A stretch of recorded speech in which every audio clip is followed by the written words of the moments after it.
नमस्कार दोस्तों, मैं हूं अखिलेश। आपका स्वागत है हमारे यूट्यूब चैनल पर। मैं आज स्टार्ट करने जा रहा हूं क्लास 6 का साइंस।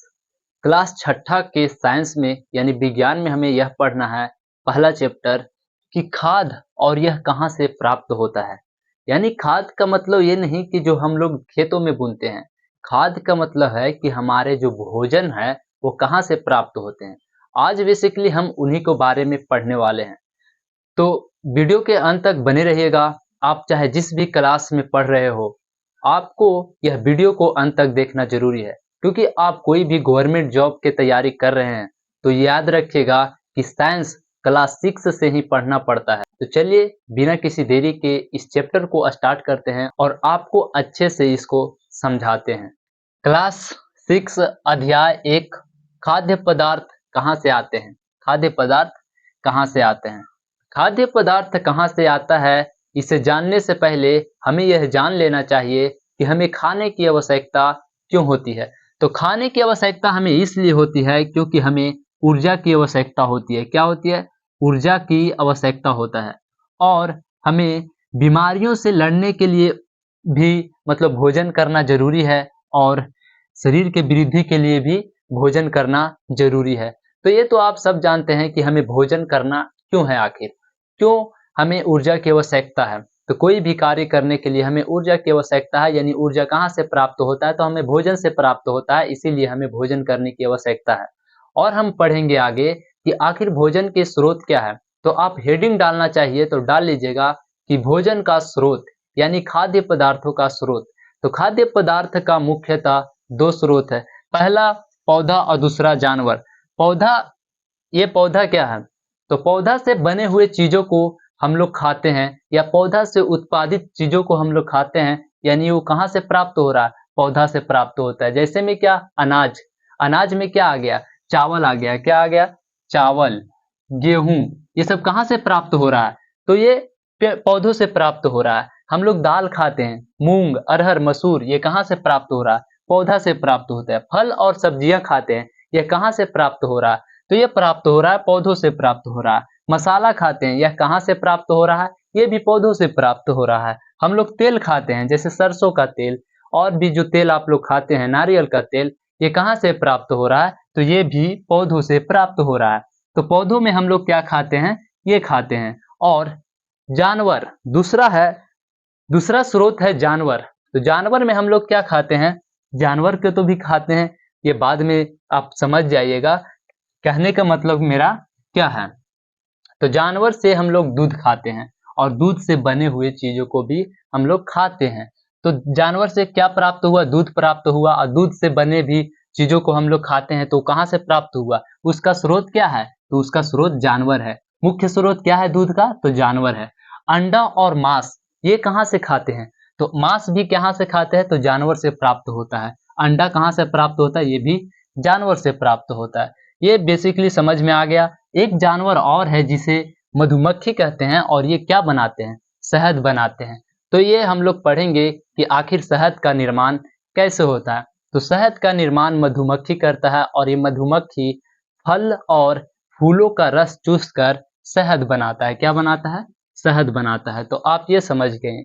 अब हम इस चैप्टर में पढ़ने वाले हैं कि आखिर शाकाहारी क्या होते हैं, मांसाहारी क्या होते हैं, और सर्वाहारी क्या होते हैं। किस जीव को मांसाहारी कहेंगे, किस जीव को शाकाहारी कहेंगे, और किस जीव को सर्वाहारी कहेंगे, इसके बारे में पढ़ेंगे। तो बेसिकली मांसाहारी, शाकाहारी और सर्वाहारी में अंतर आप यहाँ से पता कर सकते हैं कि जो पौधों खाते हैं वो क्या आएगा? शाकाहारी। शाकाहारी में आएगा पौधों खाने वाले, जो पौधों को अपना भोजन के रूप में ग्रहण करते हैं। पौधों को यानी पौधा खाने वाले, जैसे कि सब्जियां, अनाज, फल फूल, या तो फिर तेल, ये सब खाने वाले क्या हो जाएंगे? तो शाकाहारी होंगे। क्या होगा? घोड़ा होगा, बकरी होगा, गाय होगा। आप भी बताइएगा कुछ, ये क्या होगा? इसका एग्जाम्पल दीजिएगा। तो शाकाहारी आपको समझ में आ गया होगा। तो इसका परिभाषा आप लिखना चाहे तो लिख सकते हैं कि वैसा जीव जो भोजन के रूप में पौधों को ग्रहण करते हैं, तो ये शाकाहारी कहलाते हैं। मांसाहारी क्या है? तो मांसाहारी आप यहाँ से प्राप्त बता सकते हैं कि जानवर को भोजन के रूप में करने वाले क्या कहलाएंगे? मांसाहारी कहलाएंगे। क्या कहलाएंगे?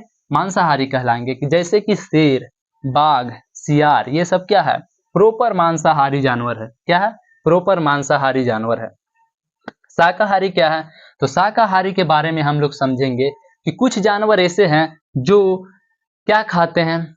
सब्जियां भी खा लेते हैं और मांस भी खाते हैं। तो इसे हम लोग कहते हैं सर्वाहारी कहते हैं। क्या कहते हैं? सर्वाहारी कहते हैं। तो बेसिकली आप समझते जाइएगा और अपना कॉपी में नोट बनाते जाइएगा, नहीं तो मैं आपका नोट्स भी प्रोवाइड करवा दूंगा। लेकिन ये क्या हो गया? कौवा हो गया, मनुष्य हो गया, भालू हो गया, ये क्या होता है? ये मांस भी खा लेते हैं और क्या खा लेते हैं? पौधों भी खा लेते हैं। मांस भी खा लेते हैं और पौधों भी खा लेते हैं। तो यही क्या हो गया? तो ये शाकाहारी सर्वाहारी हो गया। क्या हो गया? सर्वाहारी हो गया। अब एक सवाल आता है कि क्या कोई व्यक्ति दूध खा रहा है तो वह सर्वाहारी होगा, मांसाहारी होगा या शाकाहारी होगा? तो दूध खाने वाला, सर्वाहारी को छोड़ दीजिए, मांसाहारी होगा या शाकाहारी होगा? शाकाहारी होगा या मांसाहारी होगा दूध खाने वाला व्यक्ति? तो दूध खाने वाले व्यक्ति का बहुत सा विवाद है। दूध अगर मरा हुआ चीज से नहीं निकाला जाता है, ये जिंदा चीजों से निकाला जाता है, इसीलिए इसे सर्वाहारी भी माना जाता है। या सर्वाहारी बोल रहे हैं, सॉरी, शाकाहारी माना जाता है। और ये कुछ लोगों को कहना है कि दूध जानवर से निकलता है, इसीलिए दूध खाने वाला व्यक्ति मांसाहारी हो जाता है। इसे आप गूगल भी सर्च मत कीजिएगा, क्योंकि ये विवाद वाला क्वेश्चन है कि दूध शाकाहारी है या मांसाहारी है। और दूध को छोड़कर जितना भी जानवर से निकलता है और वो कोई व्यक्ति कंज्यूम कर रहा है, मतलब खा रहा है, तो क्या कहलाएगा? क्या कहलाएगा? तो मांसाहारी कहलाएगा। शहद को छोड़ दीजिएगा, शहद भी क्या है? शहद फूल और फलों से चूस कर मधुमक्खियां बनाती है, इसीलिए शहद क्या हो जाएगा? सर्वाहारी हो जाएगा, ये शाकाहारी हो जाएगा। क्या हो जाएगा? शहद क्या है? तो शाकाहारी में आते हैं, शाकाहारी में आते हैं। ये था क्लास 6 का पहला चैप्टर और पूरा पूरा खत्म हो गया। बस इतना ही था। और आगे हम लोग पढ़ेंगे सेकेंड चैप्टर के बारे में कि क्या उसमें पढ़ना है। ऐसे ही पढ़ते चलिएगा, सिर्फ वीडियो देखिए, थोड़ा मोड़ा नोट्स बनाइए, सब खत्म हो जाएगा। 6 से लेके 8वां तक सबसे पहले निपटारा करेंगे, उसका बाद आगे स्टार्ट करेंगे। और ये तो फिर शुरुआत है अभी। पढ़ते रहिए और देखते रहिए कि आप क्लास में कहाँ जा रहे हैं, लोगों से आगे हो रहे हैं, नहीं हो रहे हैं।